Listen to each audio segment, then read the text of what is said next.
for the Crest Corner.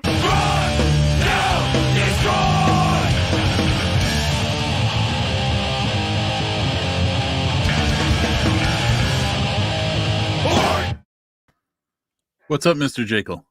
What's up, buddy? How are you, bro? I'm good. Happy man. spring. Happy spring, man. You know, hey, we made it. We made it. I mean, you know, it seemed like winter was condensed into like a week. Yeah. You know, but still, it might as well have been a year. Well, yeah, in 1 week, like a whole year's worth of snow. Like it was insane. Yeah. We were struggling. We were all dealing with colds and the freezing cold weather and just the state of the country too. There were parts of the country that, like Houston, Texas had like ice storms and snow that never happens. Yeah. It was just insane. Really weird shit happening. Very weird winter, man, on top of a weird coming out of 2020, Oh, God. Yeah. It's crazy too, because I was thinking about it today. I was out and about, and here it is, the first day of spring. And it's like you still have that same reaction to like the first snowfall. The first snowfall, people are out, and everyone's like, "These motherfuckers are driving crazy." And we come into spring. So true. And it's this beautiful day out there, and it's like timed with not only some of our restaurants opening up, but stuff opening up a little bit. Yeah, it's like I was out today. I went to grab beer at Ed's place, and it's like, these motherfuckers are driving crazy, and it's a beautiful day. And I was like, that's so bizarre, but it's true though. We made it to spring. Change of the seasons, man. You know what I mean? There's always some kind of there's a build up to it, and then like you say, when you get there, there's things like that just happen. It's pretty funny. Whatever kind of shift there is. I was at work today, and I was asking Penny, is it a full moon or something like that? She's like, I don't really know, but there was it. But then I was like, wait, it's the first day of spring, so. It's crazy. So here we are. This is episode number 25. It's amazing. Here we go. Yeah, it's so crazy. We're well into we're almost a year's worth of the show, I believe. Yeah, we have to be. And I believe you posted this the other day of like one of the very first designs. That was literally sitting on the couch with a pen and ink and saying, let me try to figure out some design because I have this idea. And here it is. It's like the inception of the t-shirt line and everything was obviously before we started doing this, and then it was like I had 2 months into launching this Crush Kill Destroy, and then it was January, February, March, and it was like lockdown. I was like, well, all right, I'm gonna be home for a little bit. What else can we do? Like, hey, you want to chat with me online? So, which has been incredible. The amount of people we've already talked to and the great folks that we've had a chance to talk to has been incredible. Last time we chatted with Matt McGackey from Cryptopsy, just a great chat with him, and it's amazing. Awesome. It's funny the way that things have kind of happened for us with the ping pong effect of connecting with people. Yeah, which has been so cool. It's just been so cool. And that's a little bit related to tonight's guests, really, right? Exactly. It's like, to be able to utilize this tool like we have been doing, it's incredible to reach past the borders of the states. I know. It's really, really awesome, man. And like you said, the intent almost a year ago, or if not a year ago, was to find a place to come to sort of escape all of what was going on at the time with the COVID and everything else that was happening in 2020. For sure. And have a good time, talk to like-minded folks that are, want to strive and continue to thrive and move forward and do great things. So it's been a lot of fun. Yeah, absolutely. And taking that point another step further was the motivation to talk to Liz tonight, because again, this connection to when we had Taya on a couple weeks back, and then all these, with social media, you make those connections. And then I had a chance to watch a couple of Liz's podcasts, or vodcasts as I've come to call them. Yep. And there was a lot of sentiment behind hers that I think rang loud with us and what we're doing. So that was the intention, to have a chat with her. Absolutely. And let me get my stuff together over here. But before I bring Lizz de Savoye on, I want to just remind people about the Crush Corner t-shirts are still available. And also, last show we had, we released the flannels, which are going really well. That's awesome. Jump on the website and check those out. They are going pretty fast, so it's probably a good idea to get on there and grab them. Yeah, absolutely great quality too. Yeah, and with the way COVID has affected things too, I had to, mention that from the get with suppliers and demand and all that stuff. It's a little trickier to get. It's sick out there. Sick. It's sick out there. Sick. Without further ado, let's bring Lizz de Savoye into our feed and all right into the Crush Corner.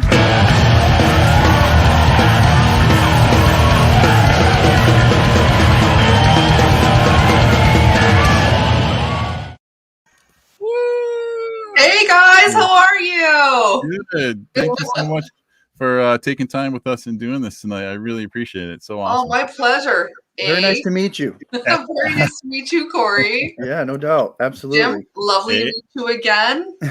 Oh my gosh. Thank you very much. Yeah, it's so cool. Like I was saying before, just these connections that keep happening. And as I've watched over the last year or so, everything unfold with it's odd, but it's kind of endearing at the same time, because I've been with Taya, I had her on the show. I chatted her a while before she was on the show, and then I continued to just chat with her as a friend, and it's like whatever the technology offers us as a pen pal. You're like, hey, how's it going? How's your day going? And it's really a neat thing that's happening. That's actually a really great way to put it. Pen pal by technology.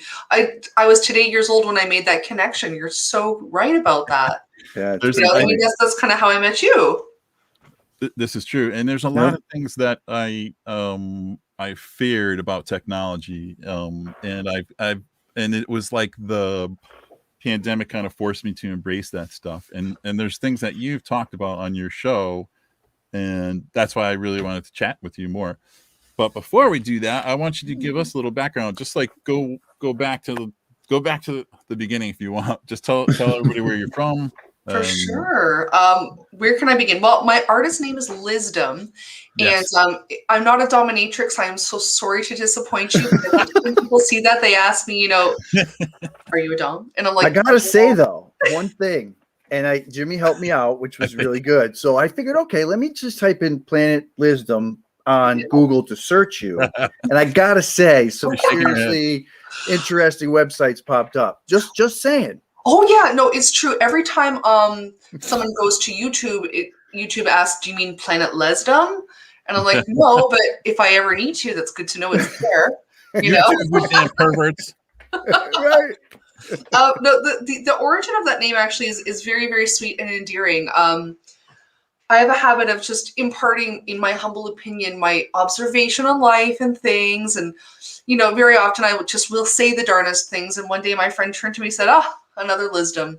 Boom. Bolt of lightning. And I was just like, oh my God, that is exactly my name. That's very cool. I think it's perfect. Thank you. First of all, I would be remiss if I didn't say cheers. I've been dying to have this all day with you guys. Cheers. Cheers. And hi, Taya, Will, Susanna, what's going on? Cheers to everybody. Thank you so much. Cheers to Taya and everybody in the comments section. Yeah, I love the comments section. I'm a huge fan of that. Participate. Yeah, absolutely.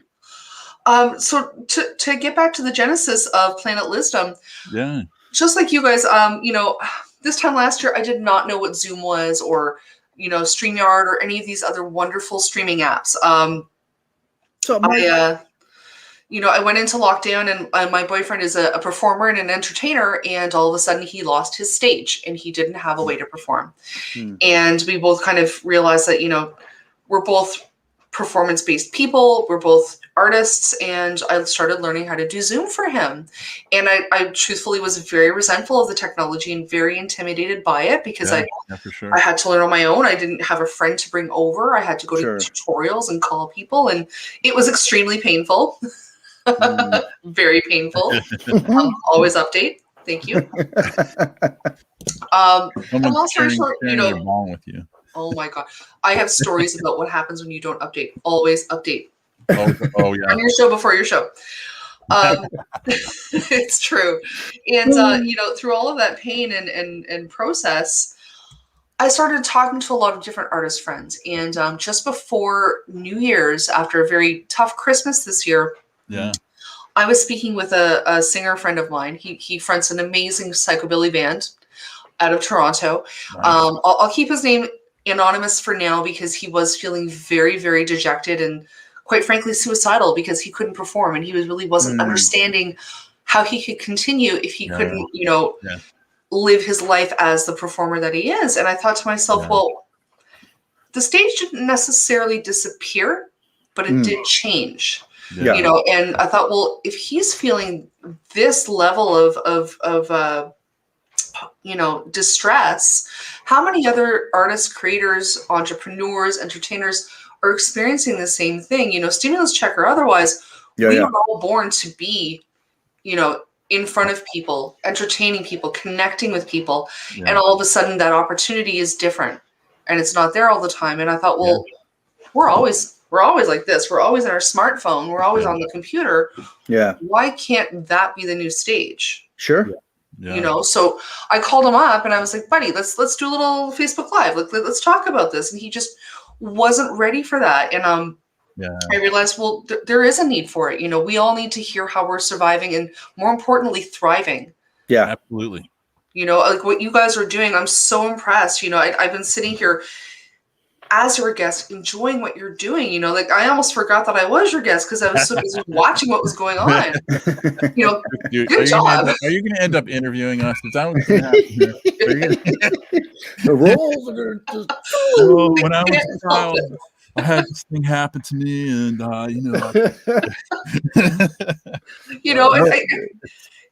with the baby, that's the beauty of this platform. We're sitting and chatting and literally having a beer together, and this is what we would be doing in a bar. Yeah. Right. It's like I've talked about this before, where when everything was kind of going down, and for me, my business was completely shut down for almost 4 months, and I was fortunate actually. I had friends that were like, they were into the Zoom happy hour, and they're like, "Hey, you want to Zoom?" And I was like, "I don't know, man. Like, what's that? I don't know what that is. It's kind of I don't know." And the first time I did it, I was like cooking dinner for my family, and I'm like trying to look and burning stuff, and they're laughing, and I was like, "Huh." And they were like, every other day they were like, "Tomorrow night, Zoom, 5:00. You want to chat?" And I embraced it, and I was so grateful that they turned me on to it, and because it was helpful. It was this tool that was kind of getting me through the day. So, and I think at that point the idea started to come for Corey and I to do this stuff. So I'm really grateful for that. Yeah, no, absolutely. Oh, that's awesome. I mean, you're absolutely identifying what I've been trying to create as well. A destination again, a moment to look forward to, because we can binge watch everything now, and all of a sudden the urgency or the immediacy or the specialness of that moment is kind of gone. Yeah. Whereas something live like this, where you do have different guests every week, it's become the new Ed Sullivan moment, as it were, where people have to tune in to experience it and look forward to it. Yeah. Especially if they're looking for what, like you said before, that whole idea of communicating a message of thriving and striving and crushing, killing, destroying, and fighting through all of that, of whatever obstacle, negativity, or whatever it is that's in your way. That vehicle, creating it, using this for that, it's just been it's been a lot of fun. No, that's awesome. And it's so hard for me not to interview you right now. There's so much I want to learn about you. We'll pick your brain more then. So give us some background about your interest in art, if you have any formal schooling, what it was you were doing. Because I think you were, and I actually, just because I don't, you studied integrated media, which I don't know. I probably know what integrated media is, but I've never heard it described that before. So tell me what integrated media, and tell me about your studies and stuff way back. So I went to the Ontario College of Art and Design, where I did study something called integrated media, and this was I won't say pre-internet, but right at the time the internet was becoming available to households. Yeah. So I was learning video, film, sound, performance art, incorporating technology, but it was very analog. It wasn't very digital. This is something that would have blown my mind 20 years ago. And interestingly enough, I had the good fortune to get an internship at Much Music, which is Canada's version of MTV.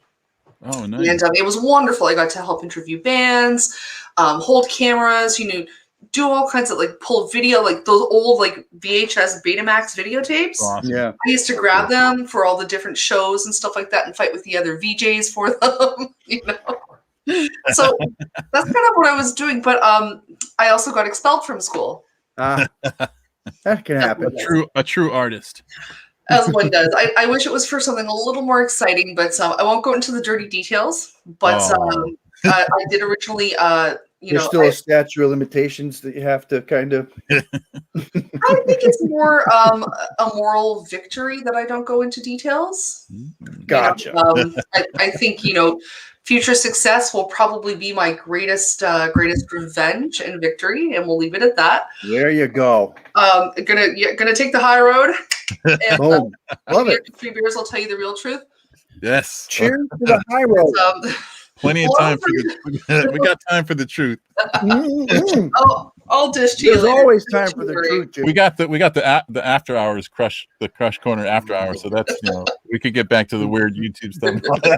Crush, kill, destroy, regrets. So, long story short, I got expelled from school. Yep. I was originally an illustrator, and a lot of my teachers were really pissed at me for not majoring in that. But I'm like, listen, guys, that's not. I want to learn something new. I like to be challenged. I like to be frustrated. I like to punch above my weight, even though sometimes I may whine and complain about it. I really like the thrill of doing something scary and learning it. Nice. Very cool. What's the point otherwise, right? Yeah. So jump in that pit. Pick up the jam. Sir. The table over. I'm getting so. Yeah. When I'm in the middle of the learning and the pain, I'm just like, what's wrong with me? Why can't I like the easy? That's so great. Right? Yeah. But then you come out the other side and you're like, fuck yeah, I just learned how to do that. Hell yeah. That's awesome. So I am an artist by trade. I also am one of 3 women that run a zine called Crap Nation. Yes. Out of Toronto. Yes. Social media constantly gives us heartache for our hashtags. I don't know why. Is it the word nation? I don't know. At this point, it could be. We don't know. Right? Yeah. So it's Tina 6, Jen Twa, and myself. And pre-COVID, we were doing launches. So we would have a whole bunch of bands play. The zine would come out. And the only way you could get the zine, old school photocopied, you'd have to come out. Yeah. For the bands, and you get a free zine. I read about that. That was a very cool idea of you. Thank you. And we're still going to continue doing that. We're working on turning it into an online magazine in the meantime. Yeah. Oh, good. Awesome. But dear to my heart, we're about to celebrate our 4th year anniversary at the beginning of June. Oh man! Happy anniversary! Thank you. So Tina, Jen, I love you, gals. Woo! They changed my life. Tina actually had a bar called Stop, Drop, and Roll. Oh, fucking coolest bar ever. Like, it literally changed my life, many people's lives. That's where I met a lot of my favorite bands, and that's where Crap Nation was born. So very cool. I didn't stop being an artist, I'll tell you that much. But you were doing some stuff on your Facebook. It says something about the like the handbag stuff. Were you working for or involved in Coach or what was that? Are you still doing that kind of stuff or? I'm still the handbag specialist for Coach. Okay. Living in the city in Toronto is very expensive, so I do have to hold a day job. Heck yeah. And I personally believe that any artist who can hold a day job and continue to be an artist is a superpower, because not only are you working 2 jobs, but you're basically training for when your art takes the next trajectory. I don't mind working 80 hours a week. Yeah. I'm just basically conditioning myself to be ready to work 80 full hours on my art. Yeah. Right. I've been working since 10 this morning. Yeah. And I love it. Have a kid, you'll be working since like 6 or 7 in the morning. You know what? My hat's off to any parent out there. Like, Jim, I don't know how you do it. Corey, you a parent too? Yeah, I have 2 kids. Man. Yeah, they're teenagers now. Those tougher years, the younger years are over, but it's always a different set of things that you have to worry about and deal with. I don't really sleep anymore. Only Me because neither. I don't sleep at all. That I want to do, related to art. I just want to embrace all that stuff. So I have to not sleep, basically. It's pretty amazing. You know what though? There's something very sublime about being overtired though. You really, I liken it to the apprentice carrying water up the mountain. You're able to push yourself creatively when you're at that point of exhaustion because it's passion that's fueling you at that point. Absolutely. Well, Yeah, I totally agree with that. Actually, I had that thought the other night because something was coming into my mind about those hours specifically. When, for me personally too, when you've gone through your day and then you get to this point of all your, for lack of a better word, tasks are done. For me, it's get the kid to bed. Did we eat? Did we do this? And then all of a sudden there's this silence and it just happens to be midnight. And I'm like, you know what? I have this thing that I need to embrace. I'm going to go in my basement and make some music. And it's like, midnight or 1 o'clock in the morning. So I definitely understand that sentiment for sure. And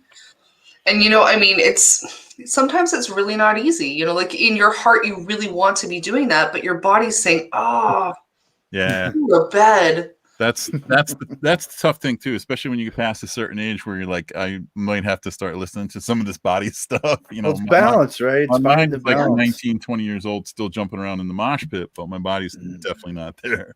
Right. Oh, yeah. That's a tricky thing. So you like you mentioned earlier before, and you did in your promo for your show, specifically doing the show because of how COVID has affected artists specifically and stuff. And you were talking about your friend who was, dealing with some stuff and suicide stuff, heavy stuff.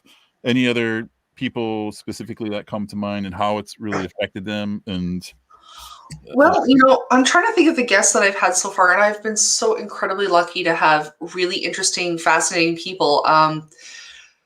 Every single time I've interviewed people from the world of sideshow. I've interviewed musicians. I just interviewed a young lady who was on Ellen last week. Nice. Right on. A singer, like good for her, man. She's awesome. So cool. The one connecting, the one thing that connects all of us that I'm hearing is that every single artist and person that I've spoken with went through a period of mourning for their pre-COVID life. And each and every single person that I've had the fortune to talk to has had a reckoning with themselves. I've noticed that their hustle is different. Their hunger to succeed is greater, and their ability to adapt is just so much sharper. Now that we're actually, used to the pandemic fatigue, and we're kind of used to the complete and utter, unsure nature of everything now. Yeah. A lot of things that, we may have been a bit hesitant to try in the past. We're just like, well, fuck it. The puzzle pieces are everywhere already. Right. Yeah. How much messier could it get? Yeah. Yeah. That's true. It's like, what the fuck? Yeah. What the fuck? Basically. But What do we have to lose now? Well, yeah. Right. It has. It's pushed us it's definitely pushed us in different ways. And that's kind of what happened to me too. It was this weird love-hate relationship that when it happened, it was like, whoa. And then I had this time on my hands and I said, this isn't so bad. I mean, I like to make a living and take care of my family, but then it pushed me into different directions as an artist, specifically like you're saying, because I was like, fuck, man. I had a handful of friends, and every other friend I talked to, they were like, no, I'm not out of work. We were able to adapt in a certain way. And there was this I have felt this little resentment because my business was shut down. But I understood it, but it was a really weird thing. I mean, a week or two went by and I was like, this is kind of cool. And then like a month went by and I was like, this is weird. So it obviously specifically for artists and musicians too, man, like what a fucking blow. Like, oh man. Yeah, like you were used to gigging every week. Yeah. And all of a sudden you can't even busk on the corner without getting a ticket. I mean, obviously, we want to follow protocol and, be smart about it. But at some point you're itchy. You're itchy to do it, Yeah. And I think, at the end of the day, we have to find different ways for our voices to be heard. And it doesn't mean that when things open back up that this world won't exist. Right. It's just that it's now an addition. Yeah, I agree. What we have like created, I think it's just not going to go away. It's just like you said, it's an addition, it's an add-on. It's just kind of going to be a part somehow. I mean, absolutely. I personally feel like performance entertainment, television, movies, all of the entertainment industry is going to turn on its ear, and people at a grassroots level are going to reinvent it in so many different facets that we do not even know yet, because we're all harnessing this technology and we're engaging in the beauty of process right now. Yeah. Oh, yeah. And overseas, I remember seeing something late last year at an outdoor venue somewhere, I think in the UK, where people were like in bubbles or whatever, and they're all set up. So to your point, it's this adaptation. It's like, okay, we know what we kind of can't do, but now how do we develop what we can do? And that's the beauty of this whole idea of like the unknown, if you don't let it get you down, because it obviously could do that too. Well, and that's the thing that I think a lot of people forget, and we're so good at looking at our neighbors and comparing ourselves to this artist and that artist, and this person has 1 million followers and blah, blah, blah, blah. That's wasted energy. You have to focus on yourself and understand that sometimes, especially during the pandemic, you are going to have a day where you need to just sit your ass on the couch and watch Netflix and tune out and not do any work. And that's okay. Yeah, it is. You're right. It doesn't mean you're lazy. It just means that you're surviving. Yeah. Mm-hmm. Yeah.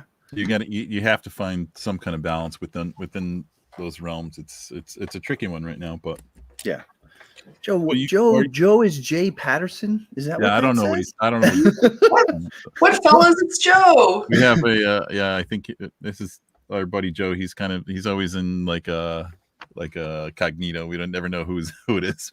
Cheers. Hi, Joe. Joe, Jay. Joe, Nicole. What's up, Nicole? Peterson, fella. So you got obviously you're putting time into the podcast, Liz. What are you doing? Any other art like on a regular basis at home? Are you focusing on anything specific? I have to think about all the things that I'm doing. I've been in meetings all day. It's great that you're so busy. I'm not complaining, but fuck, man, when it rains, it pours. Let me tell you. I've been working on a book with 2 other artists for the past 5 years now, and we're going to be releasing it very, very soon. So we've been in meetings all day, just kind of finalizing our game plan. Nice. So I will be advertising that once we go live. It'll be through Amazon and Blurb and all kinds of really cool shit, yeah, that's awesome. So I'm really stoked about that, and I will reveal all when I can. I'm treating it like I've signed a non-disclosure agreement of my own. I'm actually, because of technology, I am going to be hosting my very first Zoom wedding tomorrow. Yeah, you mentioned that to me earlier. That's no doubt. So I'm really stoked about it. I really care because I love the bride and groom. They're really awesome people. I'm basically taking what I know about Zoom webinars and meetings, and we're making it happen because they can only have 10 people at the venue. So so the intention behind it is to be able to include more guests. Exactly. So we've had them signing up like it's a meeting. They're going to have 2 cameras set up at the venue. I'm going to remotely run it from here, and we're going to basically do a Zoom wedding for everybody. People will be able to make speeches, breakout rooms. They'll be like, does anyone object to this marriage? And the guy on the screen like, don't do it. You're like, I'll just turn off all the files. Like, oh, that's great.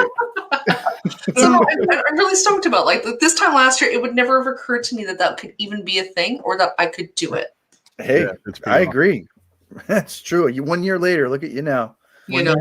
When you put it in words like that, it's like Corey and I have done. This is our 25th episode, and it's the same sensation where I asked Corey, I said, hey man, you want to talk to me one night about some shit like growing up? Well, related to some of the mottos on our t-shirts and this and that. And they're like, yeah, cool. And the next thing you know, 2 weeks ago we were talking to Matt McGackie from Cryptopsy in Canada. And it's just so crazy that in retrospect we look back and we're like, that's so wild. So it really is. It is, like you said, it's amazing. And I'm so happy for you guys. You're going to become honorary Canadians. I'm going to have to get beer and beaver tails and some poutine. Oh, poutine! I want some. I call it squeaky cheese. Some cheese curds. It is squeaky, right? I need some. I told Kay the same thing. I was like, I need some. Well, like we said, Jim, especially around music, like and we'll talk about that. But road trip. Like, yes. Road trip, man. Let's just make it all happen. Yeah. Especially if we can make it centered around some music or something like that. It'd be awesome. Oh, yeah. Come up to Toronto. We will show you guys a great time. We So know. I know Toronto a little because my company actually is an office that I used to travel to.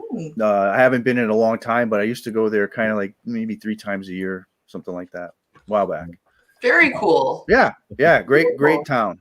Yeah, great I town. feel that Canada has a special place in my heart. Let's do it, Jim. We're doing it. Even more so with talking to the handful of guests that we've had. It's just yeah. Oh, I like it. That's pretty awesome. That's pretty cool. Like hell yeah. Hey, so I found one other thing related to art that I was curious. I wanted to ask you about. So something popped up. I believe it was on IDMB. Did you do something with like a short film? Like do something with like art or an art director or do some kind of anything like that? Going down the weird YouTube channels again or something? No, because I was doing some research to see, what kind of things you were involved with, and something popped up with that name, with a short film as someone with that name that had actually done some costume design or something like that. It was pretty interesting. I'm trying to remember all the things that I've done. I did a lot of film back in university. Okay. So I've done a lot of, I've been in this video, that video, this short film, that short film.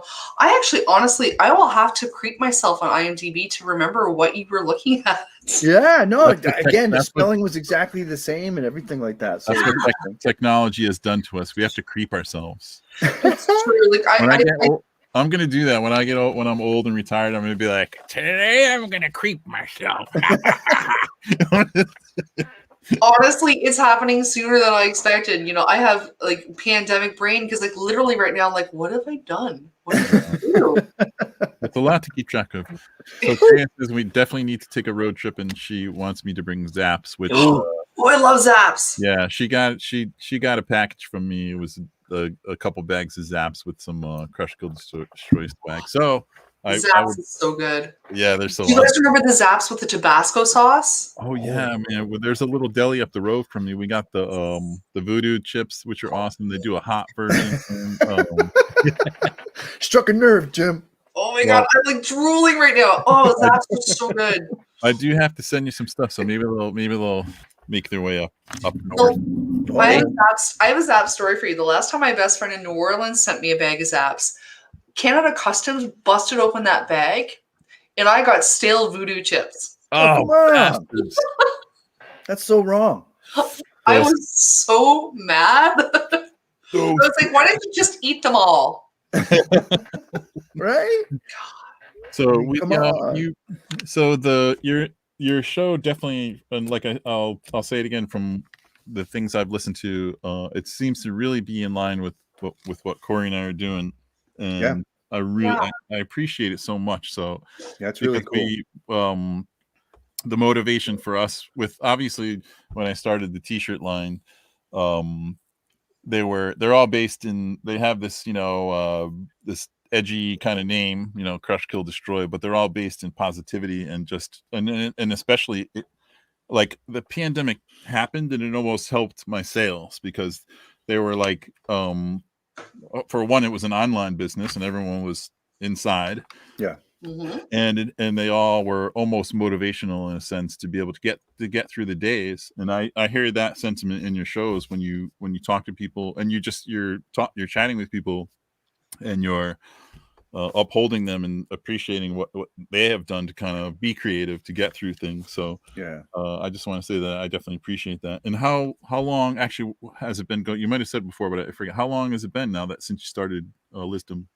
Thank you. I started playing at Lizzdom right at the beginning of January. Okay. I immediately, I have to give so much credit to my boyfriend. He literally, within 24 hours, said to him, I want to make this show. That evening, we were making a YouTube channel. He helped me make a commercial. He started helping me advertise, and he said, now you have to deliver. That's great. So he set it up for you and was like, here, take this, do it, and make it happen. That's awesome. Yeah, we did it together. He taught me how to do all of those things. And, to his credit, every week he will host a couple of different watch parties. He helps me with advertising, getting the word out. He's so incredibly supportive of me. And, I have to brag because I'm very lucky for that. I haven't always had that in my life. There you go. It's, he's definitely the greatest teacher for promotion and work ethic I've ever known. That's awesome. Is that part of connecting with guests? Because I was going to ask you what you do specifically, or what kind of steps you take, or how the connections happen for you. It happens in a few different ways. I've had a few people approach me to be a guest. I am very, very honored to say that I am booked up until the middle of June. Wow. So I'm lining up guests as we speak. So cool. Yeah. Because really, that's the way to do it. Because I noticed within 2 or 3 episodes in January, I was like, I am tired of struggling to find someone for the next week. This is yeah. Look it out. He has connected me with a few artists that are coming up. I won't name names, but I'm very excited to interview them. And he's been very gracious at making the connection. Yeah, that's great. But I think it's earned. You just because a connection is made doesn't mean that I get to be cavalier and sit on my laurels. I have to do my homework, and I must make sure that their time is precious and revered. It's awesome. And beard. And you have to get the beer. And beer. Wait. So you've had guests outside of Canada, right? You've connected with people before outside of Canada. So you had a couple international guests. Cool. I have. I spoke with Pipsy Pinwheel. She's a sideshow performer. She was performing down in Florida, I believe, when I connected with her. So cool. I'm connected with you guys in the States. It's just in North America right now. I am working on bringing in a guest from Osaka. Oh, come on. That's so cool. That's great. So the logistics of that in terms of time, time and technology are a bit different. Yeah, definitely. Especially. I reached out to a couple bands that one was in Russia, another one in the Ukraine, and it was the language barrier was tough. So I'm not going to give up though. I'm gonna try and figure. You can get an interpreter. I told you, man. We'll find research. True, but there's also Google Translate because at my day job in retail, I get a lot of, pre-COVID, I got a lot of tourists who would literally type in a question and it would read it out to me or show it to me in English. That's pretty wild. Like, welcome to the future. Like, welcome to Blade fucking Runner. Exactly. Running Man and all that stuff. Harrison Ford. Like, I'm selling a handbag to someone who only speaks in Mandarin, motherfucker. Yeah. On Google. That's what's up. And I'm upselling them. Keep with purchase. I want to ask you about a character I believe you created, and it's almost perfectly timed with Easter in a sense. Oh, so good. This little dude. So I need my Peter Rabbit. Oh. Yes. Oh. Yeah, I need Someone's to know. cousin speaks Russian. Sorry. Somebody. Willie. Oh yeah, Will Ames. Oh shit! All right, there we go. See that? Problem I digress. Look at this guy is great though. Yeah. Thank you. He's gone through a bit of an evolution. His name is Peter Rabbit. He's a badass vegan bunny. He used to smoke a lot more drugs. Well, you have another illustration that kind of demonstrates illustrates that. So I looked at this poster for a little while. At one point, I had an artist name by the name of Liz Dexic because I'm a bit dyslexic. And Peter Rabbit used to be a little more feisty and edgy. He's a little more endearing now. So I bring him in the top of each episode for Planet Lizzdom to kind of just start with a bit of humor, a bit of levity, Yeah. But yeah, he likes his drugs and his what do you call it, vices, When did you create this character? How long ago was this? This is quite a while back, isn't it? Yeah, I think I created him back in 2004. I did a poor man's copyright and mailed it to myself. So registered mail, so I still have an envelope somewhere. That's awesome. So I used to sell this comic book. I made a comic book of Peter Rabbit, and I used to sell it at the local comic book store, Silver Snail, with little stuffed bunnies. That's cool. awesome. And I used to sell it every time because people are like, "What is this madness? Like, this is a drug-smoking bunny who punches people and says shit that I think." It looks like you've kind of refined him over the years too, because he's pretty Yeah. badass. Like, Yeah. Oh yeah. Oh, I love the way you cut that out. That's amazing. we can trade secrets later after the show. He's got a little dad bod going on there. He's got some mad ink going I on. feel completely relatable to this character. That's probably why I was so drawn to it. He's got like a mohawk going on, which especially last year over the lockdown, I had one. He's covered in tattoos. He's got a 13 on his belly, which 13 I'm very fond of. He loves falafels. I was just going to say he's a fan of falafels. We have an amazing falafel place in New Haven, by the way. It's incredible. Oh, I love falafels. I'm falafels. Literally got the word food tattooed on him. I mean, he's pretty badass. And he's so sweet looking. His face is much sweeter in this evolution of Peter Rabbit.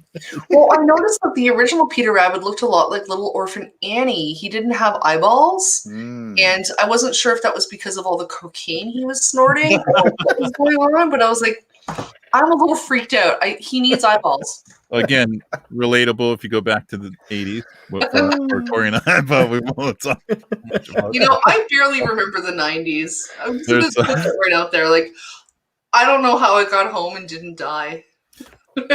So this comic strip is in Crap Nation, the zine that you guys put together. And yes, every episode is a strip for Peter Rabbit. That actually was a centerfold for him.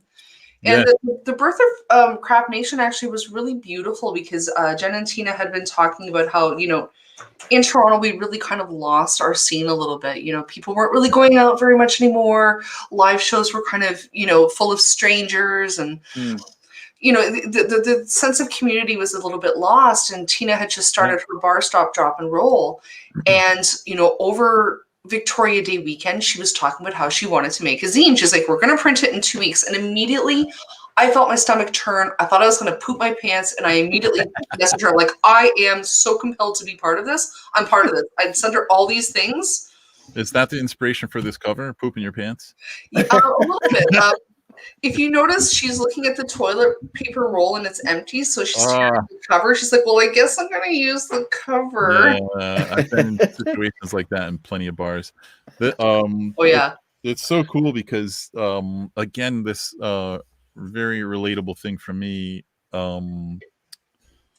Way back, we had in New Haven County, we had a lot of this kind of stuff happening, which was so beautiful. And it was all based in community and people that were just artists and musicians and stuff. And there was a zine called Hip Happenings, and I actually did a strip with a buddy of mine that was called Hip Shappens. Was a play on shit happens, hit shappens and do's, and there were two characters. And actually, reading through some of Peter Rabbit's experiences, it had the same idea to it. Like it was 3 or 4 frames max, and it started off with one of the characters was stoked about something, and something bad happened to him by the end of it. So as I was reading your comics, I was like, this is so relatable to the comic that I drew. I'm talking like 100 years ago. It was a very long time ago, and I actually was searching for those. There's some copy somewhere, hard copy somewhere in this house. Maybe I've moved some, but I don't know where they are. But Jim, you better go looking for them because I'm going to want to talk about it. I'll be up tonight, like throw. You have time. You have so you started putting them together for social media with the little with the music, which is awesome. Thank you. And I'm gonna show one that you put together because I just think it's so super cool. Okay.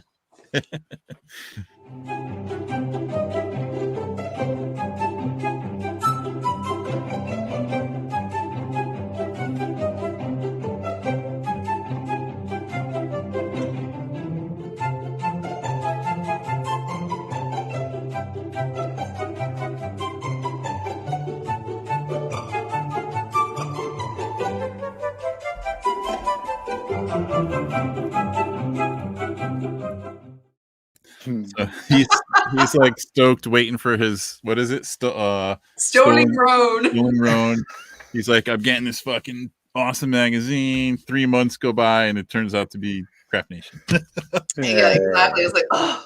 So but I mean, good. how many times have you guys ordered something from one of those websites thinking, oh, this is going to be so wicked, and you wait and wait and wait, and all of a sudden you're like, what the hell is this crap? Oh yeah. Or liking it back to growing up when you used to save like, whatever bottle caps and send them in. You think I'm gonna get this great thing, and then it's just like, what is this crap? I went through all such this a bummer. hell. Oh my god. Okay, do you guys remember Kool-Aid? Oh yeah. Oh yeah. Crasher banga booma banga, crasher banga booma. Yes. Now in the States, did you guys have the little the numbers on the back where you could like collect points to mail away for things? Probably. Because that's kind of probably. We did up here in Canada, and my sister and I started saving them like crazy because we wanted the Kool-Aid jug and the cups. Oh, we were diligent. Like I just went through so much sugar and big dye for that. Right. And by the time we had enough and we went to mail away, they said, "Oh, sorry, we don't do that promotion anymore." We're like, "What the fuck? Yeah, that's messed I want up. my jug." Yeah, that ain't right. And like literally, my sister, a credit to her, she went back and forth with customer service for so long, and she still hasn't gotten the answer she wants. We just want our jug. You gotta get the jug. You probably invested like $50 in the damn thing. You should get it. Ain't right. Probably more than that. I mean, I have cavities for this. I'm going on eBay tonight. I'm looking for it. Damn it. Facebook. Yeah, it's that sort of thing where, like, you save up and you mail away for something, and you're just so excited for it, and all of a sudden you don't get what you expected. Like, disappointment does happen. It sucks. So you're covering what other stuff you covering in Crap Nations? Music and art and. Thank you for asking. We have something called the ABCs of Horror. Oh, where we go through the alphabet and we're reviewing movies. That's done by our friend Jay. Oh, we have. Oh, you'll love this. Toilet Tuesday. Oh yeah. Where we photograph toilets curbside around the city. Dennis does this. Wow. That's awesome. If you have toilets, send them. Jen is our artist. She is really like so amazing. I consider her to be an artist. She actually does all of the graphics. She did the cover and everything. Like she's phenomenal. She actually has a new website for her own fetish inspired like collars, paddles, you name it. You know, on at Instagram, you can get all of her URLs there. She's fantastic. You actually timed that perfectly. I know. One of our favorite people to hang out with, Christine. What's up, Christine? She just said, "Hey, from Porn Central."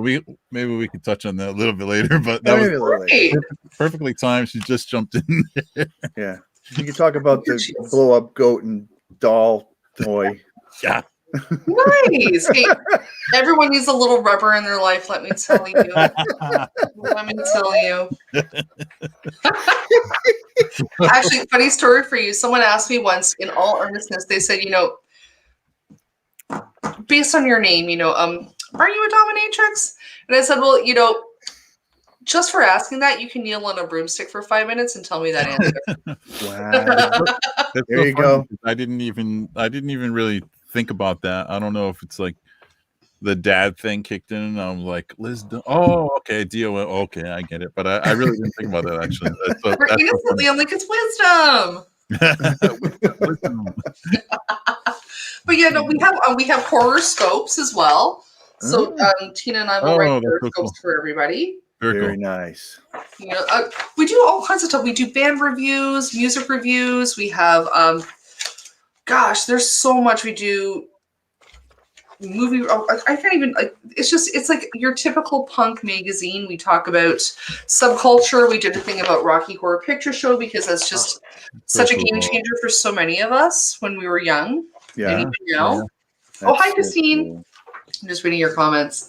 But your motivation to do all this stuff is definitely feels community based and like including people, and I think that's so rad because it's in line with Crush Kill Destroy and what we're doing. It's like for me, the idea wasn't motivated by like, I think I need to make, a couple bucks. I was fortunate enough to, you have the day job, so to speak. And then I was able to step back a little bit and really embrace this whole project and this whole brand and really push it. And then all these avenues started happening where it was the vodcast, and then just people reaching out and appreciating the product, and it's just so cool. And that is it's a community, because people will message me with a t-shirt and say, yo, I got my t-shirt on today, I had a rough day, but you know what, I fucking crushed it. And it's like so encouraging to hear that stuff, and it drives me to create more stuff artistically, without the dollar signs in my eyes. That's not the motivation behind it.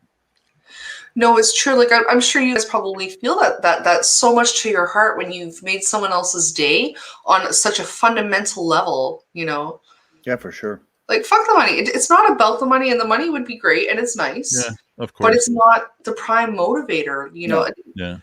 I am such a believer that we all rise together, and the more we can help each other and help lift each other, the better it is. Well, it's like, and even saying that too, it's like it's amazing, because here we are doing this, technological connection, but there's, especially now with everything going on, there's something deeper happening if we're open to this opportunity. It's right. Like, and then who knows in the future. I mean, ultimately, I think we need to embrace it on some level fully, but still always keep in the back of our mind that the real human tactile thing needs to happen. We can't let that stuff go. So if you can balance it that way, because a lot of people are just going to do that, they're just going to be like this, and that's no. If you can use it with good intention, I think that's really the purpose, and that's what Corey and I have embraced in doing the show. And I get that feeling from you when I watch your show. So 100%. Absolutely. I'm so happy to hear you and Corey say that, because I'm always saying that I use the internet for good. I feel like the Wicked Witch of the East or something, like, use the internet for the good, But there is so much bad, right? I mean, that's, oh God, there is, like, probably, honestly, sadly, more bad than good. Yeah, and sadly. I know, but it's like there's a percentage of people that will gravitate towards that stuff. So we have to watch ourselves and make sure that we're grouped together as community. And community is a great word. Absolutely. I mean, let's be honest, guys. No matter what, you can't stop the vitriol. It's going to exist somehow in some way. No. But I think it's extremely punk to be kind. It's extremely punk to be inclusive and to be understanding and to be caring. Yeah. I mean, I'm sure you guys have noticed, but for the first time in my life, I'm seeing a world collectively hurt in ways that none of us have ever hurt before. Right. It was, it was leveling things for everybody. Yeah. Really. But I think great equalizer. Also, collectively we can heal together too, though, if we want to. Yeah, for sure. No, 100. Yeah, I agree. 100%. So you mentioned something about gigging before. Are you in a band, or do you just mean going to shows? I am in a band, and we can't do anything right now. It's really hard to practice over the internet because of lag. Yeah. Also it's hard to practice sometimes because one band member might just not be in it to win it that day. Like I don't know about you guys, but I'm dealing with something called adjustment disorder, which is because of the pandemic, where I'm getting random bouts of anxiety attacks, agoraphobia, all kinds of bullshit, like lots of fun. And it's happening at different random times. And I'm like, oh, this is a thing. Yeah. Some of my bandmates are just not always ready to practice and jam. Mm-hmm. What do you do? What do you play an instrument, sing, both? Singer, songwriter. Obviously I love to be in the mix and just kind of be the ringmaster. Nice. Super cool. Some punk music, I'm gonna guess. It's a strangled cat. Yeah, what kind of music are you guys playing? Very dirty surf. Oh, okay. Awesome. So the connection with Taya, you obviously relate to the stuff with those like night shows. Oh my God. I love Taya. I have such a musical boner for what she's doing. I just love it. Like, oh my god, she knows. She knows that I like have a total girl crush on her. I'm just like, Taya. She's pretty awesome. It's so Well, funny. she's so kind as well. Like, I'm really drawn to kindness. Like, you guys are in the same beautiful group. Like, I feel so happy to chat with you because I feel like I've known you my entire life. Well, thank you so much. I know. I gotta say though, I feel always that's the one thing about the guests that we've had, and you're right there as well. Totally feel the same way. Yeah, 100%. It's amazing. I've known you forever. It's almost a human algorithm. You have these things that are taking place before we get to this point to be able to chat, and then you're like, yeah, right on, man. Like it's so true. It's so crazy. Yeah. When we talked to Matt 2 weeks ago, Matt is in he's in Toronto, Corey. He's closer to Montreal. Sorry, he's in Montreal. I'm sorry. Yeah. Because I don't actually know him, but I know of him. Yeah, Cryptopsy is a heavy fucking band. It's like borderline too heavy for me. I had to listen to stuff over and over and really embrace it. And then there was great gym music. Yeah, and I listened to it and I was like, all right, you know what? There were some things that started to resonate. I was like, okay, all right. But it's like the same thing when I didn't know much about Matt, and then we had this chat and it was the same experience. We were like, this dude's fucking cool, man. And there was deeper levels to just there was more than that. So it's an amazing process that happens. It's true. And I mean, I think when you are creative and you are open to the experience and open to opportunity and possibility, there are so many revelations out there. That's a heavy statement. I should write that down. And I'm constantly inspired to do stuff with our Crush, Kill, Destroy stuff. When I'm talking to people, I'm like, oh shit, wait a second. Yeah, that's a good one. Write that down. I've done that where I'm like singing, I'm like blah blah blah blah blah blah blah. It's like a sip. It just goes. And it's like, oh, stop it! You rock the crit. All right. Oh, thanks, Taya. So this is again perfect timing because I believe that this was the interview with her. You said something that I think was pretty important. It was about putting. You were saying you can put on music and allow time to feel emotional because you're releasing these endorphins as a cleansing experience. Yeah. And it was an act of catharsis. And I just like when you said that, I was like, yeah, fuck. It's because it's almost like a gray day where you can look at it and be like, oh fuck, man, it's great.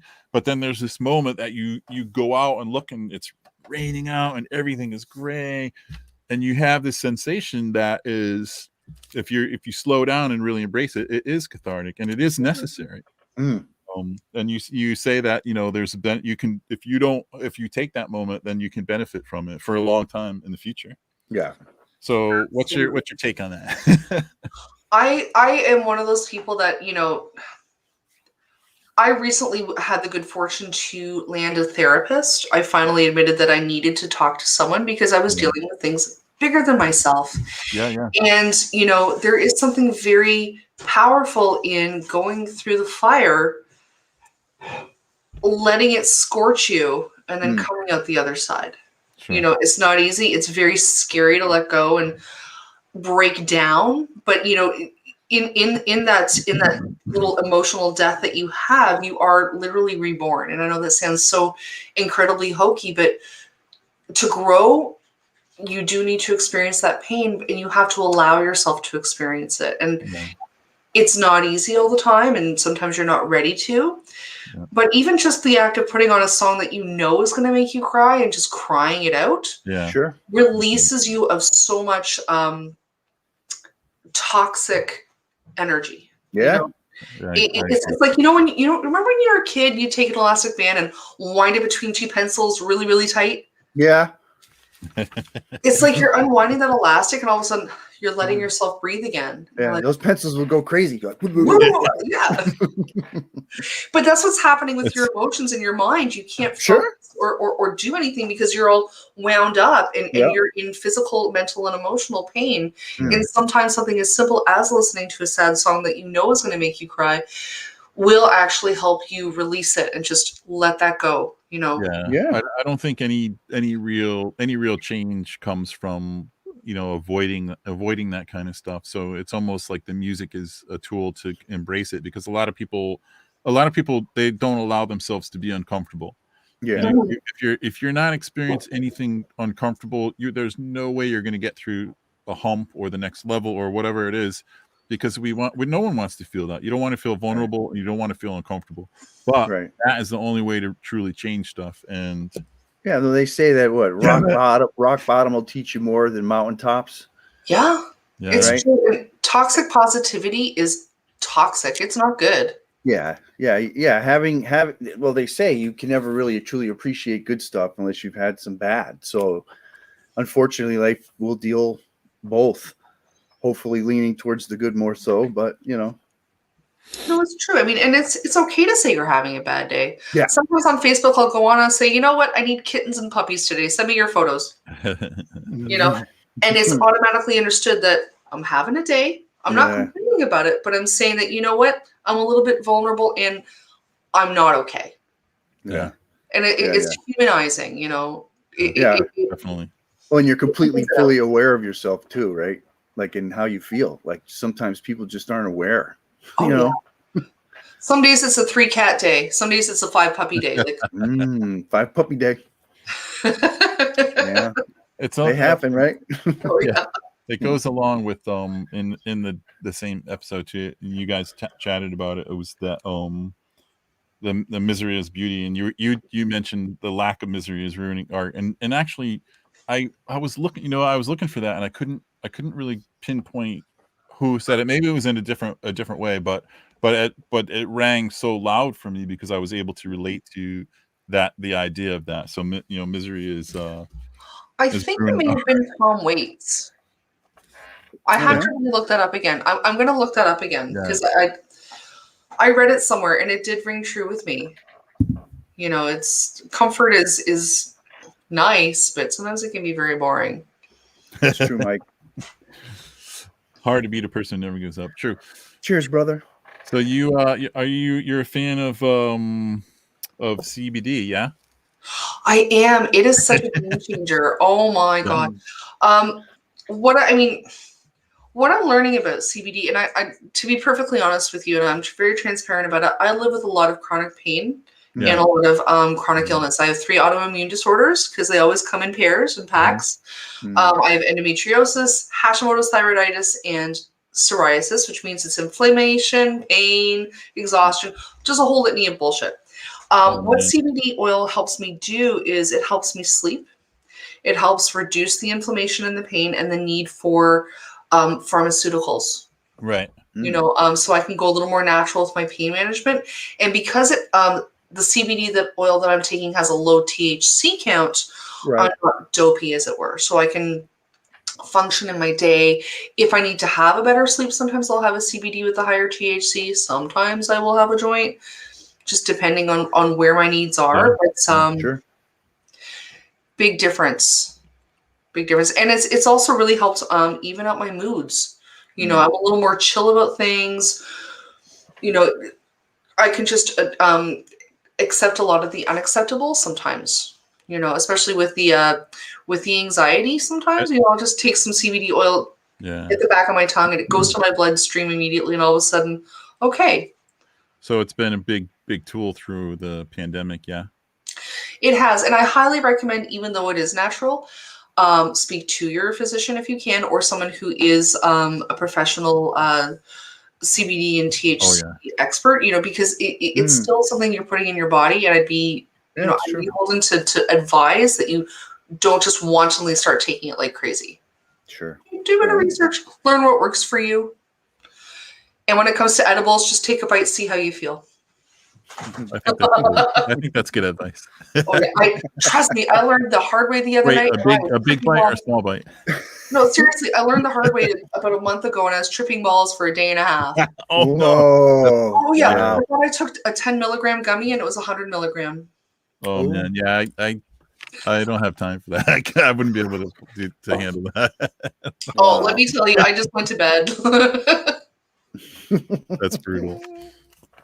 Well, here's the ironic thing. I did an interview about microdosing 2 days wow. prior that was going to go to air the next day about microdosing psilocybin. Oh Oh, yeah. wow. And here I am coming off of this stupid gummy trip, and I'm just like, oh, the irony. The irony, exactly. Oh my. Oh, shining you- moment, folks. So this shift that we're experiencing through the pandemic, obviously you're dealing with some anxiety and stuff, and it seems like you're managing, you're being creative, and there's this shift with people's value systems. They're looking at things different, like you mentioned. What are some of your personal experiences with that out in the world, as much as you can be out and about?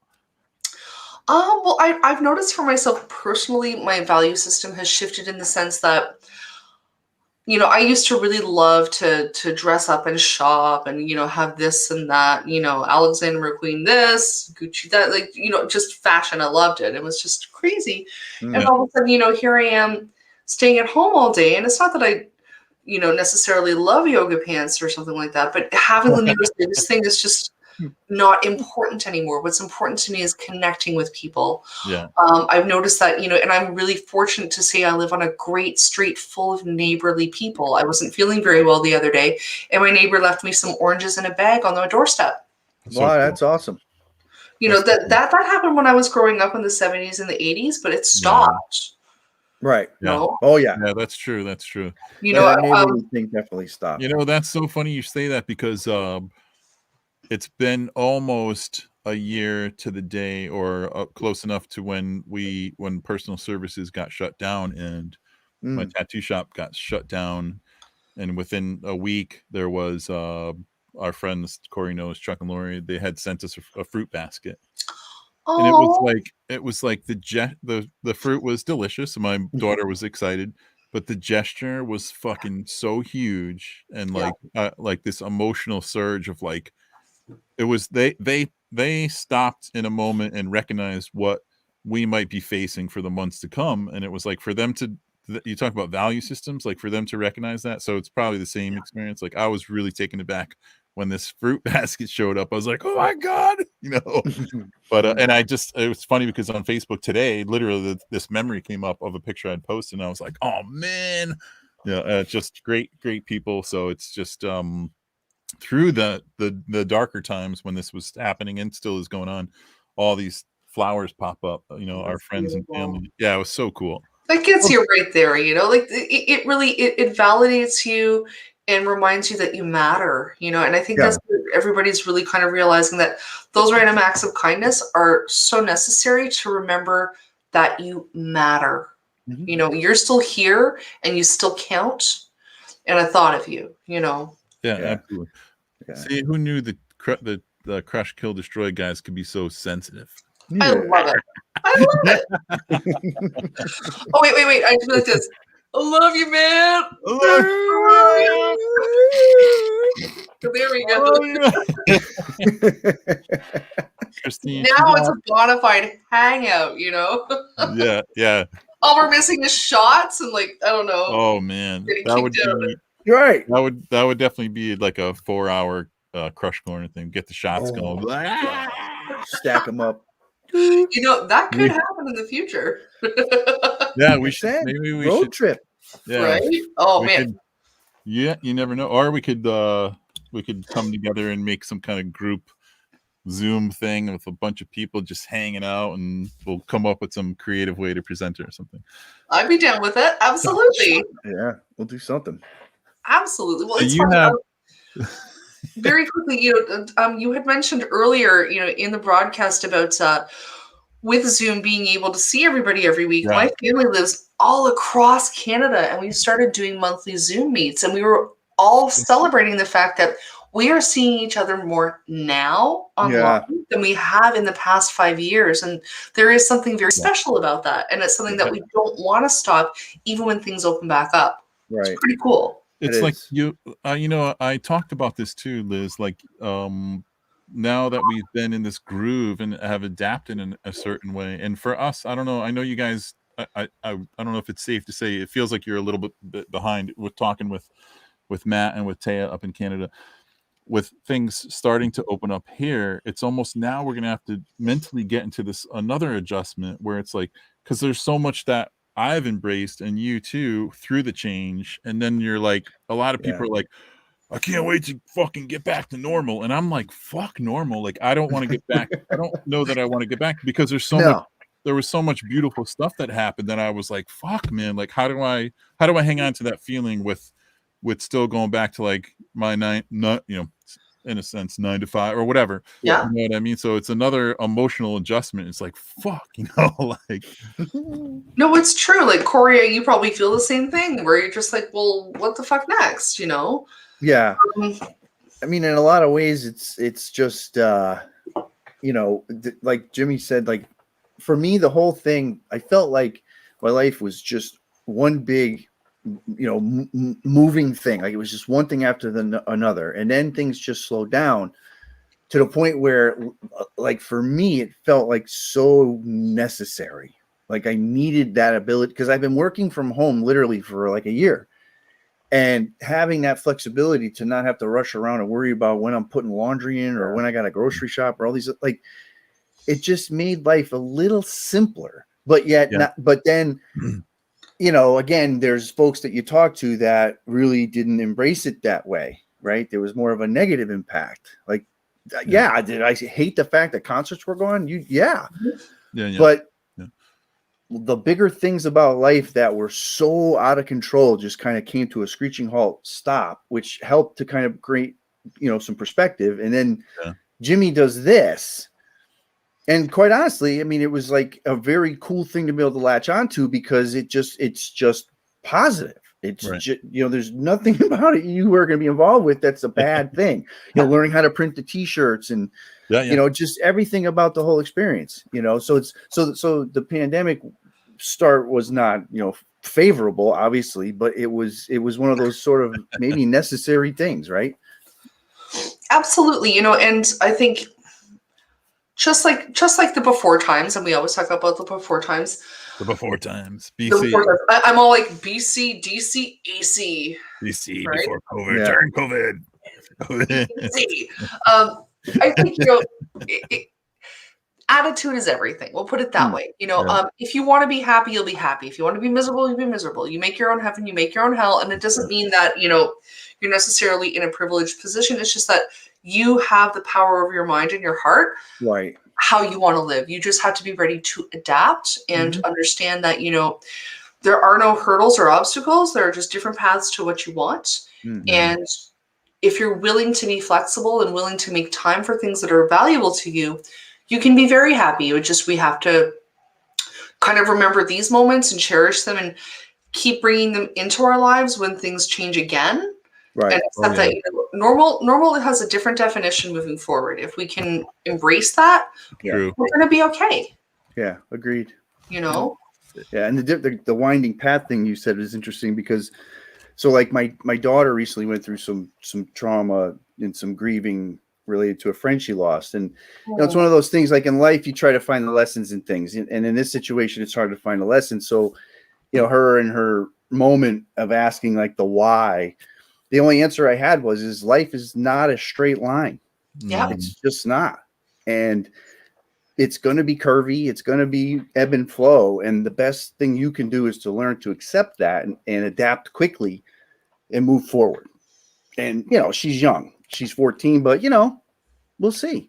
But she listened. I mean, I didn't know what to say really, but that's what came to mind. And she seemed to embrace it. No, that's a great answer. And I think, you're really hitting the nail on the head. Sometimes we don't have the answer, and it's okay to say, I don't really know, but this is my perception. Yeah.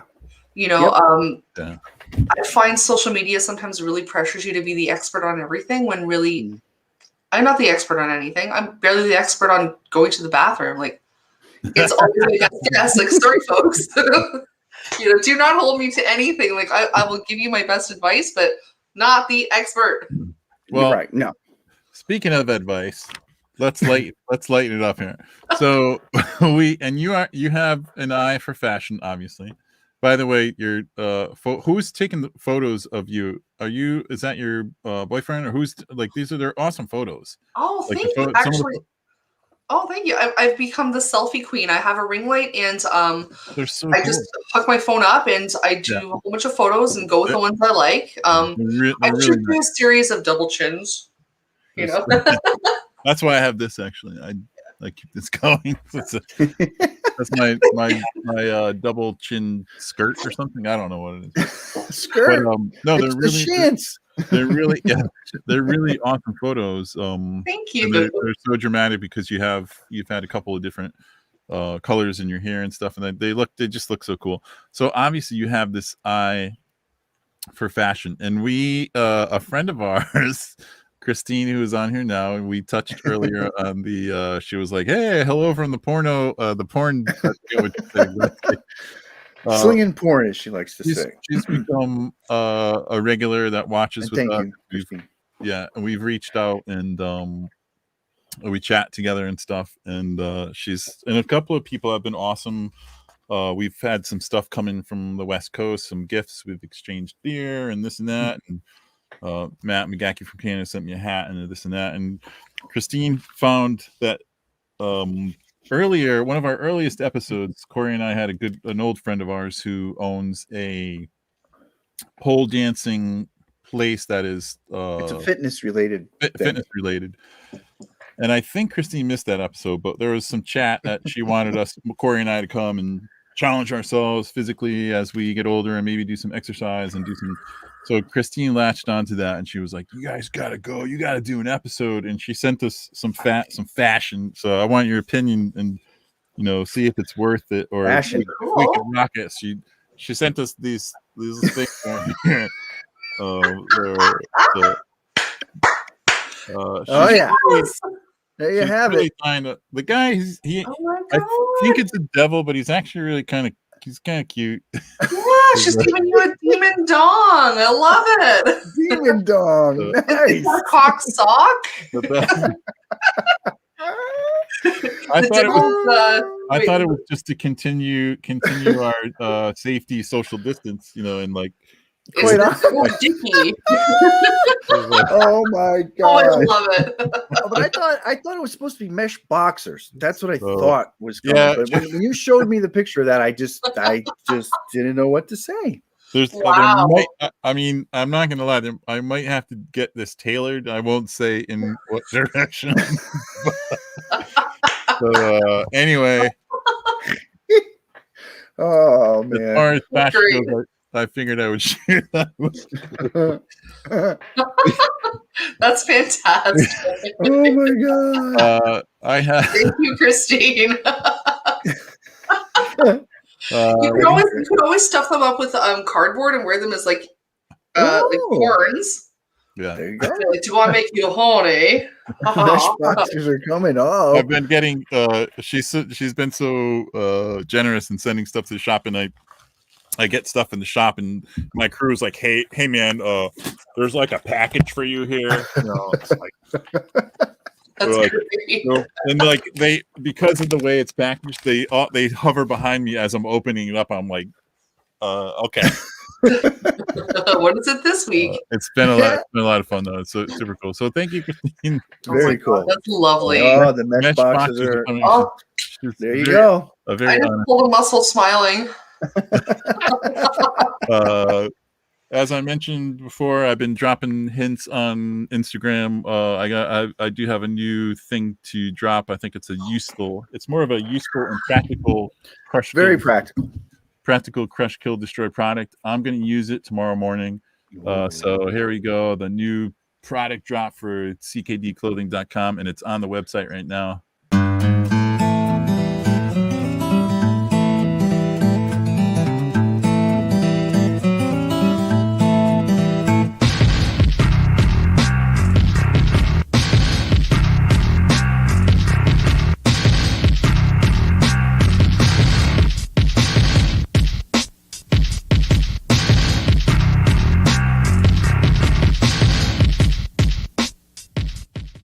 Yes, coffee cups.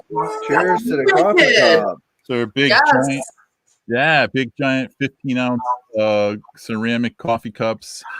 I had a conversation with my buddy Chuck one day, and he was like, "Yeah, man, you should put like wake up, crush, kill, destroy, and repeat on the bottom." And actually, that was Chuck that came up with that, Corey. Oh, nice. And I was like, I got a same thing. I'm gonna write that down. So they're wicked cool. They're like campfire style mugs. They're on the website right now. So check them out.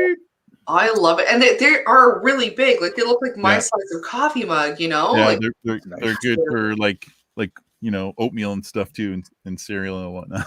Sweet. that's true. Actually, Yeah. I had soup in a mug last night. Yeah, Funny same. you mentioned Yeah. that. There you go. I want to make sure that I have shown the way to be in touch with you or follow you. We talked about this. So you have Facebook at Planet Lizzdom. Yeah. Yes. Your IG is the same thing. Yeah. Yep. TikTok, which I haven't embraced yet, but I know a lot of people are getting into it. A lot of my friends and stuff. I'm getting there. You know, I'm forcing myself. Yeah. And ultimately to watch your vodcast, which I have been introduced to that term, vodcast. I don't know if you have been referring to it that way. I was saying podcast. It's like I heard it somewhere and I was like, vodcast. I'm like, what's vodcast? And it's like, it's a podcast, but there's video, so it's a vodcast. I was like, oh, okay. So I've started using it. So no, that's really interesting. I've just been calling it like a digital show, a digital hangout. Like, yeah, sort of thing. I don't know, like just digital party. Yeah, digital. I like that. Yeah, digital party. But I do like vodcast. That does make sense because it is a video. Yeah, and yeah, I definitely embrace that. It seems easy to say, and then people question it. And they go, "Oh, right, that makes sense." Okay, so yeah, vodcast. But I want to just I usually towards the end of what we do here try to connect with our guests and relate to some of the sentiment of Crush, Kill, Destroy. And if you have been on the site and if you jump back on the site, there is kind of like our, I don't know, mission statement. And I always like to mention this because it makes me feel good. The motivation behind it, and Corey has to hear it almost every time we do the show, but it means a lot to me. It actually comes from my dad. As a kid, when we were little kids, he was imitating the what's the old sci-fi series, Corey, that we talk about? Oh my god. Oh wait, no. It's escaping me. And I know I do this all. It's probably the beer, but yeah. Doctor Who? I'm sorry? Doctor Who? No, we're going way back. It was Lost in Space. Lost in Space. Yeah. Oh, wicked. Yeah, there was an episode of Lost in Space. It was this robot they had powered up, and he comes and they're not sure if he's a good dude or not, and he's just like, an android, and he just looks at what's the kid and the other guy, and he's like, crush, kill, destroy. So my dad used to do that stuff when we were kids, and I thought it was hilarious. So when I was thinking about doing everything, it just popped in my head one day, and I said, in this day and age, getting through things and pushing through and being positive, it has that positive connotation.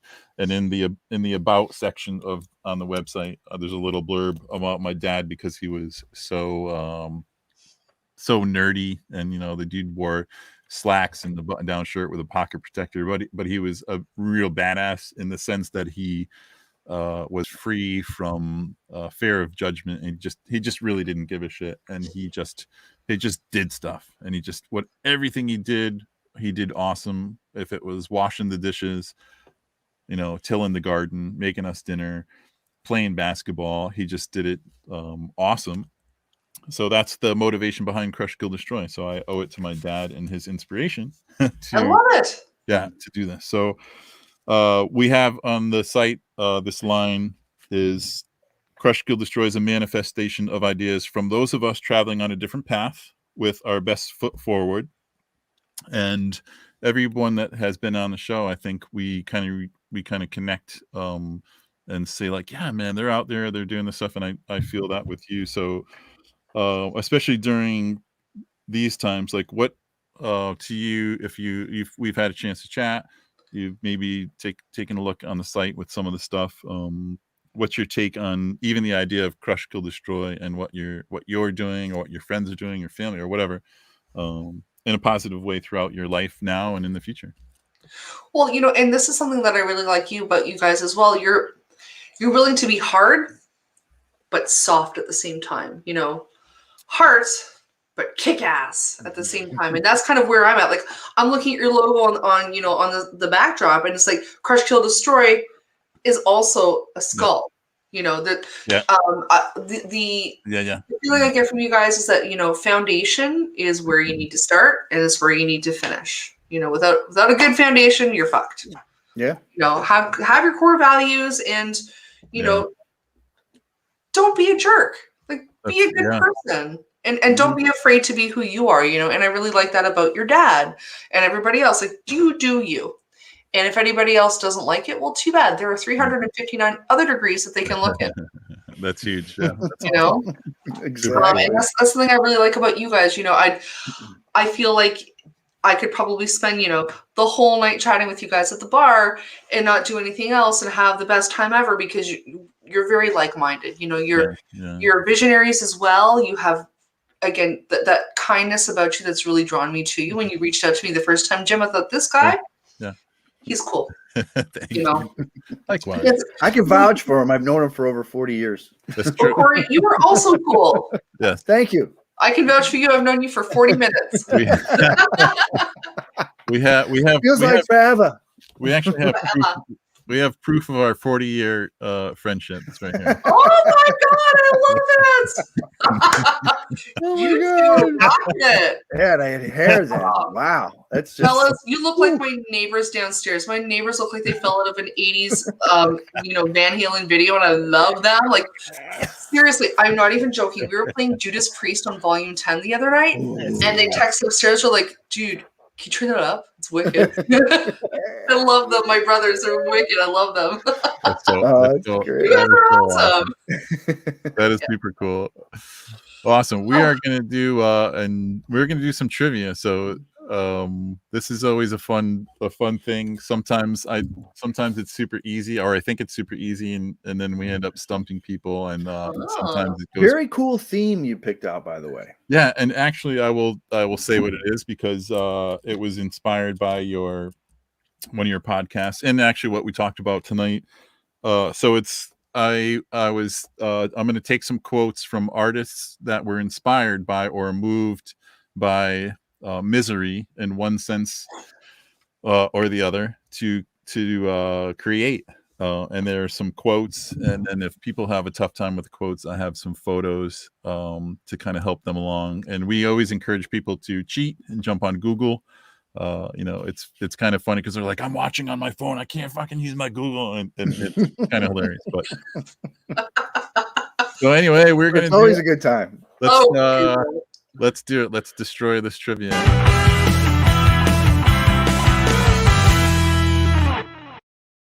All right, so we are doing artists who are fueled by misery or heartbreak, etc. Whatever you want to say. I have a quote. This is our first quote, and we're looking. Here we go. We're looking for the artist. And I can show a photo that'll help us. So, atrocious madness. It's the end. I won't be able to work anymore. Yet I love you furiously. And without these guys going crazy and trying to like type that whole thing in, I could show.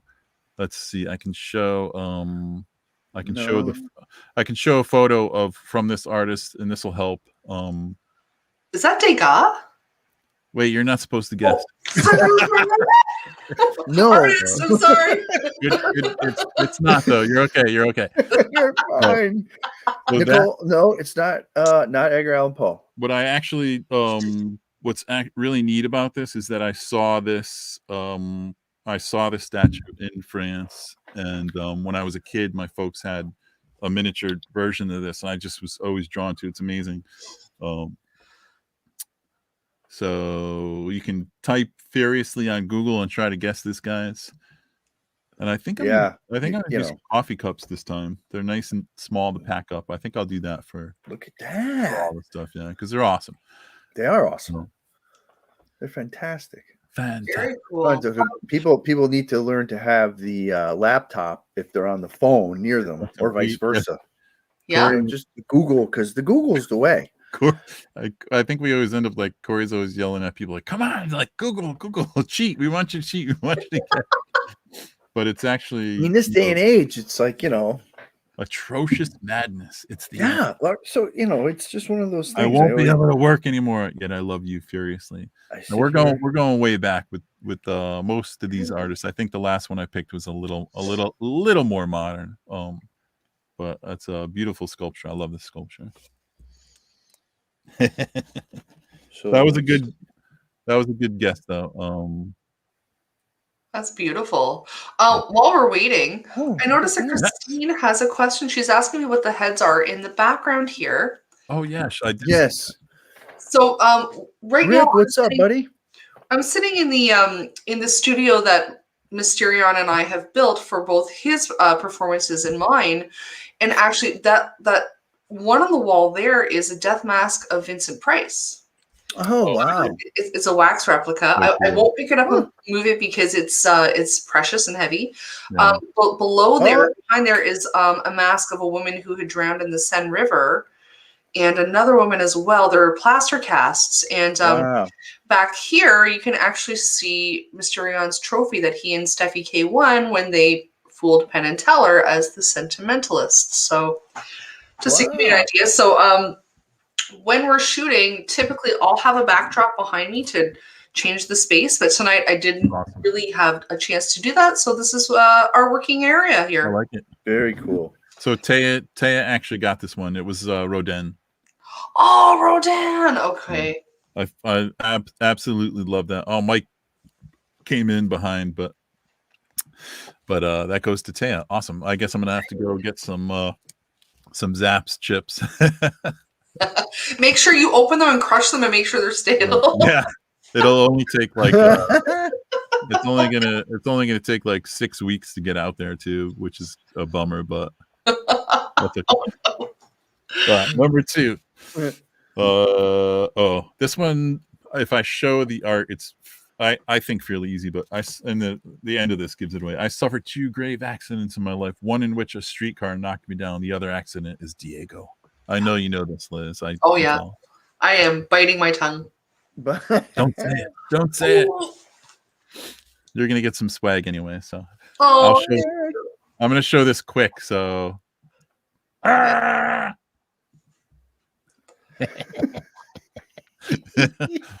They said it's still good even if she gets crumbs of Zapp's potato. Yeah. Powder. Just Oh yeah, you take your Zaps however you can take them. I think Corey's talking about snorting Zaps or something like that. It's getting weird on us. We're gonna snort Zaps. What? So Taya knows this one. She said, "I'll try not to win twice." There's a really cool story about this particular artist, and I'll tell it after. I think we got a winner. It's revealed. Oh, Nicole! Yeah, nice job. Very cool. Job. Awesome. Cheers. Christine was right behind her. Excellent. Super cool. All right. Christine's always on point. She's on point. There. She's good. She's always right there. Yes. What were you saying, Liz? Did you have a story about Frida, or that you were I had done a little bit of research about Frida Kahlo when I was at OCAD. Actually, I had done a performance piece about her called "I Am Not the One Diego Loves," where I was performing beside a projection of Frida Kahlo, but I came and sat down and I pretended I was the one that Diego didn't love, and I actually took a letter opener from my hair and I started stabbing my hand and drawing a heart into it. Wow. It does. I was very much into Chris Berman at the time, who's a performance artist that really liked to push the boundaries of safety and physicality, and he would hurt himself. He's most notably known for being shot in the arm by a friend and being nailed to the roof of a car in the shape of Christ on the cross. So I was trying to stab a heart into my hand, and because I was very interested in Frida Kahlo, she lived a really, really difficult life. She was in a huge accident when she was a teenager that left her having to wear a corset for the rest of her life because she had a huge rod of metal that went right up her, and she was covered in gold dust. And wow, that's why you see a lot of images of her painting in her bed, because she would be in constant pain, but she never stopped creating. Yeah. It's an amazing story. I think the film they did was pretty. I mean, I thought it was really well done. I love that. I love the Frida Kahlo movie. Oh yeah, she's such a fascinating artist, and it's she's enigmatic in the sense that she just never let adversity stop her from creating ever. We had I'd gone to, my wife and I went to an exhibit in New York at one of the gardens out there. This was it was a couple. Wow, it had to be 6 or 7 years ago.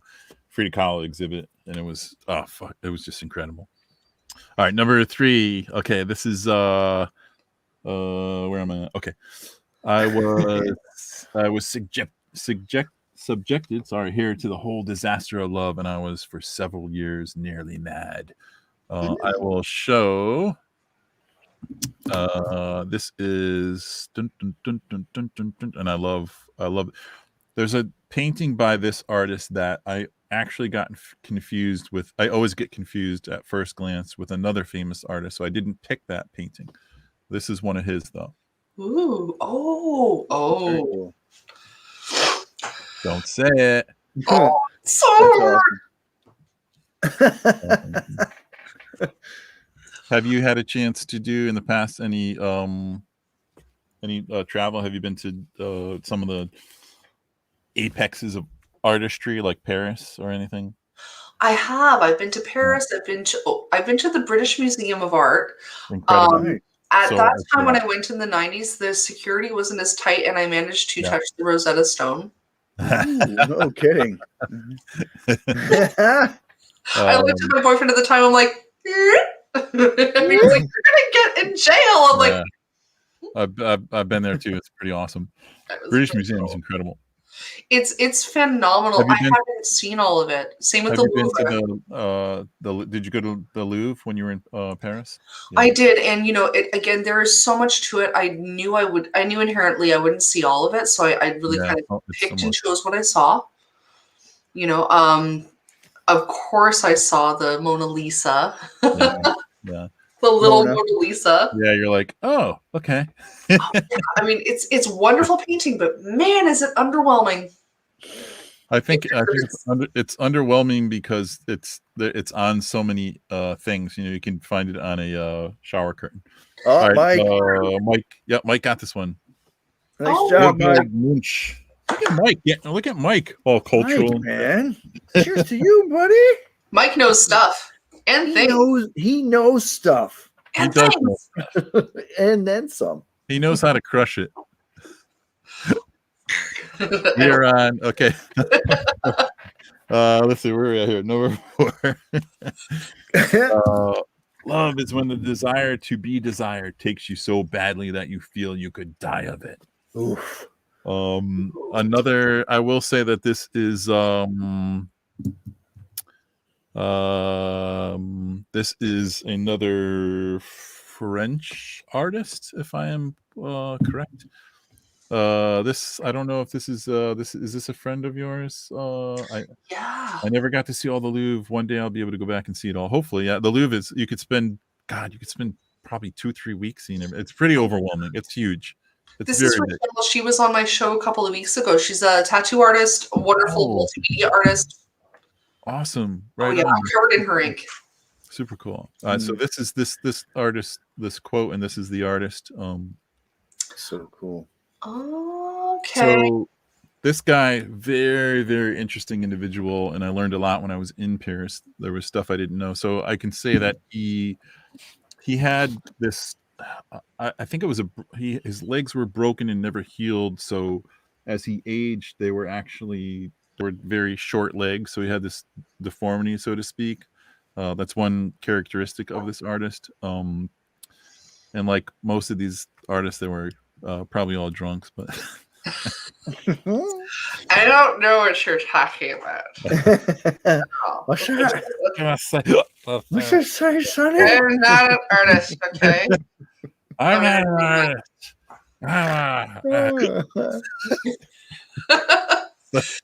Wait, To be fair, I don't get to drink very often, so that's really actually not me at all.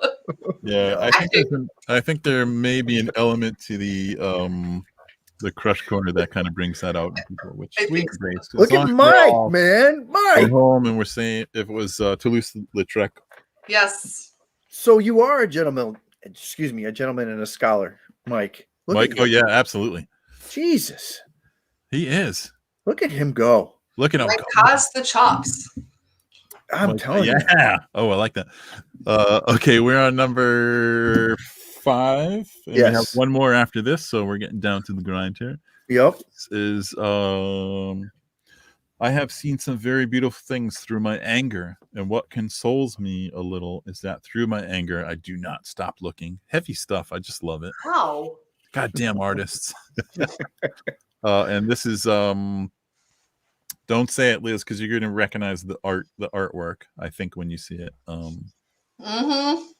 The imagery was just so consistent through everything that he did. Was and I don't actually know the history why he was drawn to that particular imagery, because there's the sculptures by him, very, very famous sculpture. I know you know what I'm talking about. And then all these ballet dancers, which is incredible. I think he was very obsessed with movement. Yeah. You know, and even in the sculpture, he could see movement when it was just a block of stone. Yeah, I did see. So did you see? I think that's in the Louvre. I think. Did you see that, or was it in the British Museum? I know I saw. I actually did not get to see him in the Louvre. I got to see him in Montreal when he had a show there. Right on. I forget exactly which what the gallery was, but I do remember seeing it there. I saw like the famous sculpture, and it is pretty overwhelming when you're standing like a foot away from it. Like, so it's awesome. Oh yeah. I have seen some very beautiful things from my anger, and what consoles me a little through my anger I do not stop looking. I actually wrote that. I just, Yeah, it's very profound of you, Jimmy. There you go. Oh, there you go, Taya. Look at you. Well, you didn't even need the question mark. This time, I'm gonna have to reach out to her and see what other American snacks that she wants. Twinkies. What is it? Twinkies. No. I don't know. It just popped into my head. Sorry. Oh, Mike got it. So we have a bag of burgers. Ooh, a burger. Let's do it. We had this discussion too when we talked to our pizza here. Oh, Superior Pizza. New Haven. There's a battle between where we live, New Haven County, and New York City, and a lot of people will say that New Haven County comes out on top. We have some awesome pizza. If there was a way to send it to you guys, I would do that. Maybe dry ice. I don't know. Yeah, okay. It would have to be some sort of frozen, because I remember pizzas getting shipped out to Lenny in Vegas when he first moved out there years and years and years ago, and they were always frozen. But I don't know how they landed, so we'll have to figure something out. Yeah. All right. Well, hopefully they have, plant-free options. Maybe. Possibly. Nowadays, absolutely, yeah. Yeah.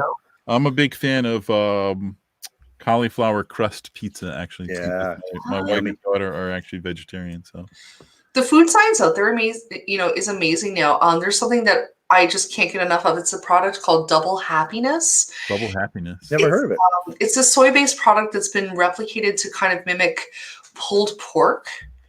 And it just adopts every flavor, and it is literally double happiness. Like, I just so good. Oh my God, I can't recommend it enough. If you find it, you will love it. Even if you eat meat, you will love it.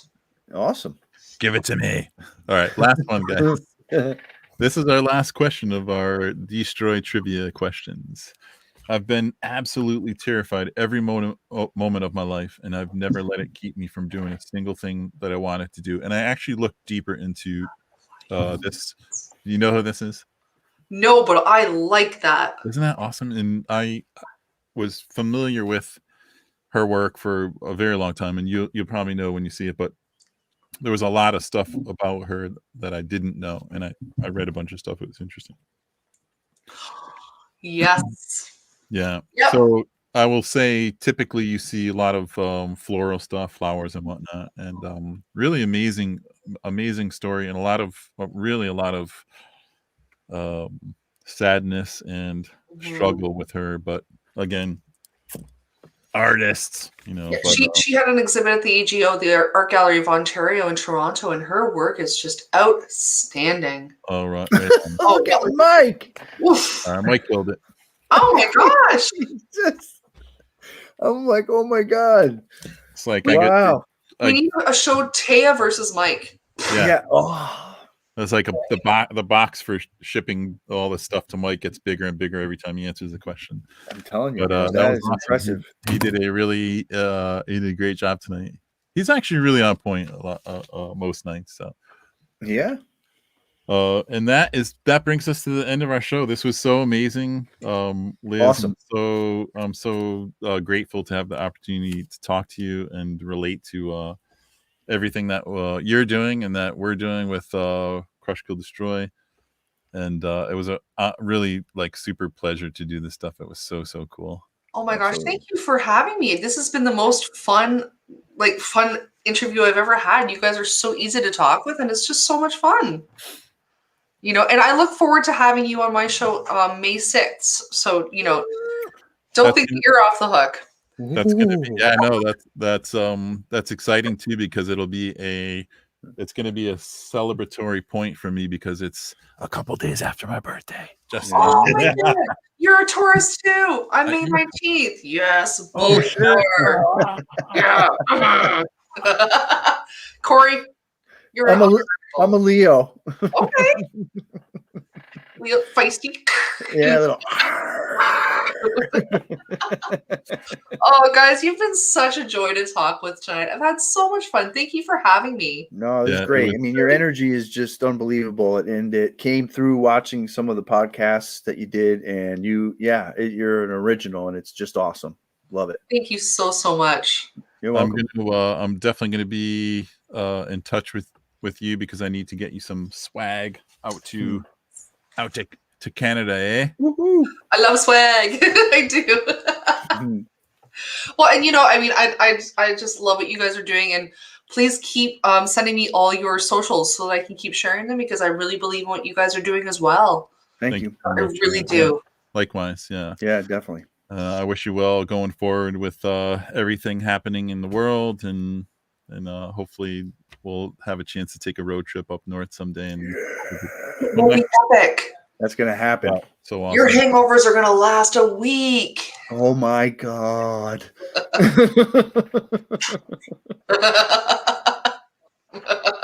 So awesome.